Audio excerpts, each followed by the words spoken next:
Hi, I'm Maureen Curis with Radiant Morning, and I am here speaking with Saki Litov. Am I saying it right? Litov. Litov, and he is a healthcare advocate. So, Saki, tell me a little bit about healthcare advocacy. So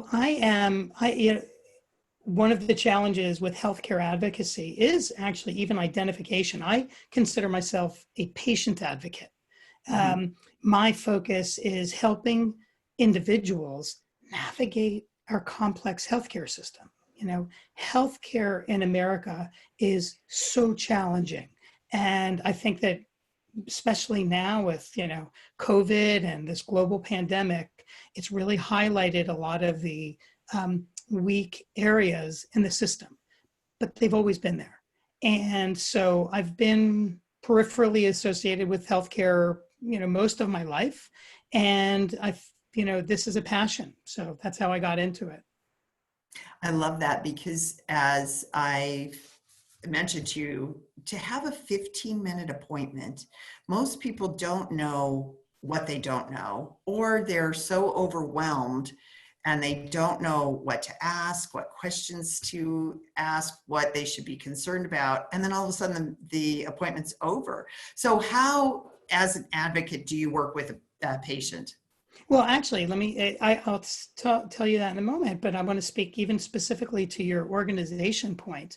Um, I do a talk for the Washington State Health Advocacy Association.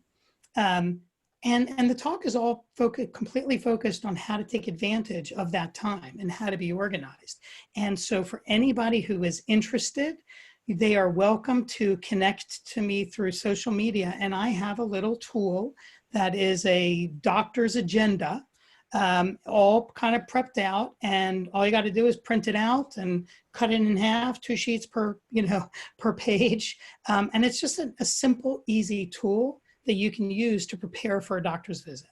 Wow, that's amazing that you just have created that and give it away. And that's the kind of thing. So, people reach out to me because, again, they're struggling with something. They have a diagnosis that they don't know what to do with, or they have been sick, they're in the system, and something is not going well. And I think that the best example, I have a recent client who was diagnosed with a relatively rare diagnosis. Their insurance is Kaiser. Okay.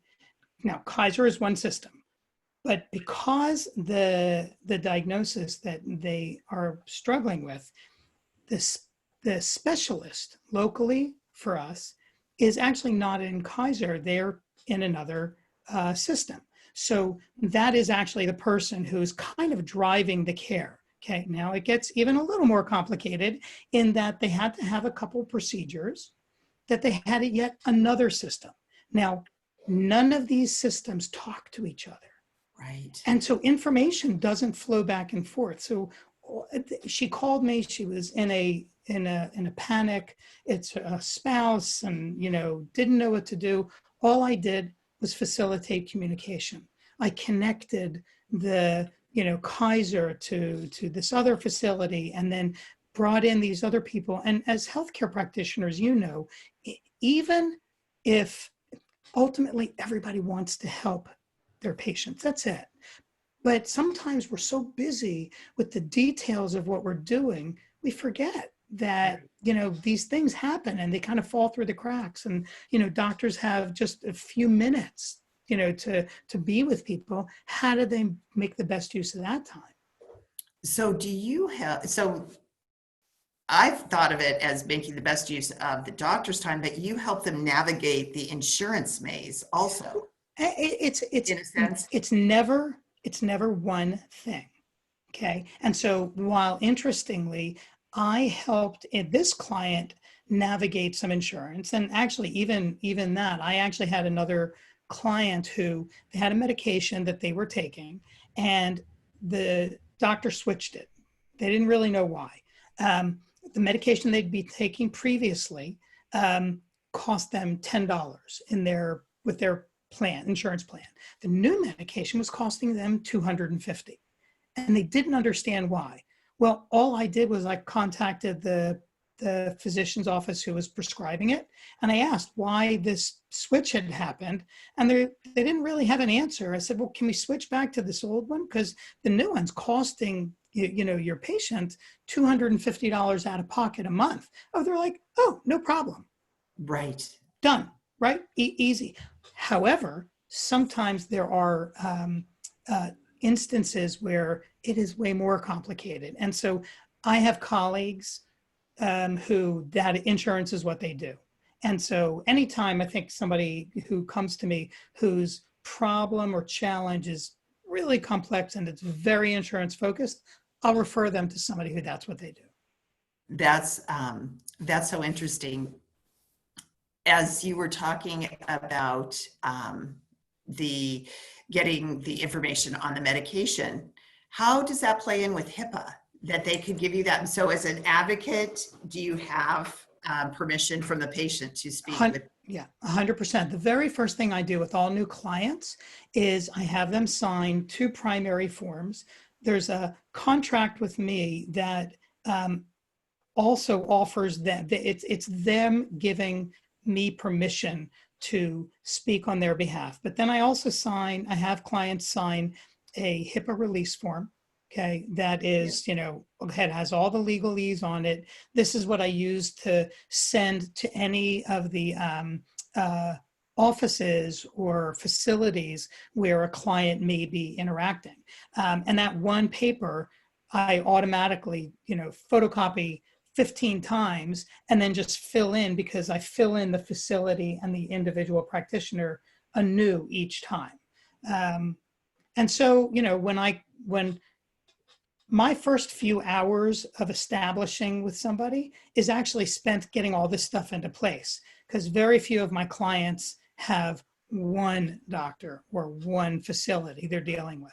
I was going to say, especially as we get older, we have sometimes, especially with chronic illness, we have multiple, and that gets confusing. And oftentimes all the doctors don't speak to each other, or where it becomes really tricky is in medications. If they 100%. don't have an adequate list. And I know with electronic medical records, that is a little bit easier now. But like you said, if they're not all in the same system, their medical records, their electronic records might not talk to each other. No, it's not even might not. They don't. They don't. And then your patient fails to tell them they're taking this heart medication, and they get put on something else that could be contradicted with the heart medication. And that leads back to that comment. So, earlier before the interview, we were talking about organizations like Campaign Zero, whose focus is ending preventable medical errors like that. Yes. That should never happen. No. And so that is another thing that I do, is I help people get organized. I will help create separate medication lists so they can, have everything in one place that they're responsible for.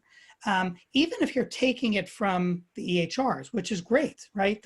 We're blessed to have these electronic medical records. Yes. And at the same time, they cause physician burnout, and they cause, challenges of communication. And so, it's a balancing act, like everything. Gosh, as a nurse, I've always been an advocate for people taking their questions in, taking a family member so they can have another set of ears. And I just have not always been as aware of advocacy and patient advocates. So I really appreciate you sharing with me today. Oh, yeah. And this is a new field. I think that it's really, new is a relative term, but I think that, there have been organized patient advocacy organizations for 10, 15 years. Mm-hmm. But that's still relatively young, and especially for a field that I believe is hugely underserved. Yes. Because as far as I'm concerned, and you'd mentioned this earlier, everybody needs a patient advocate. Yes. Now, sometimes you have a family member that can fill that role, or you have a friend who's a doctor or a nurse. But for most people, You know, you're at the mercy of the system. And frankly, our system is really good at gobbling people up and spitting them out. Yeah. You know, I think that especially people, let's say of my parents' generation, they used to go to the doctor where the doctor would spend unlimited time with them. Yeah. And the Yeah. old, Gone are I those remember as a days. kid watching Marcus Welby, you know, and they just, that doesn't Right. exist much No. anymore. Well, and it can't. It You can't. know, as a quick little plug, part of the AB, I mentioned this talk I do. It's called the ABCs of an effective doctor's visit. A is having an agenda. B is being prepared, doing your homework, and C is having compassion.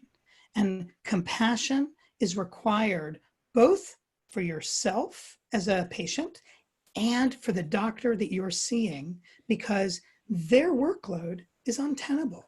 Oh, It's almost impossible to complete all the expectations that are lumped on them.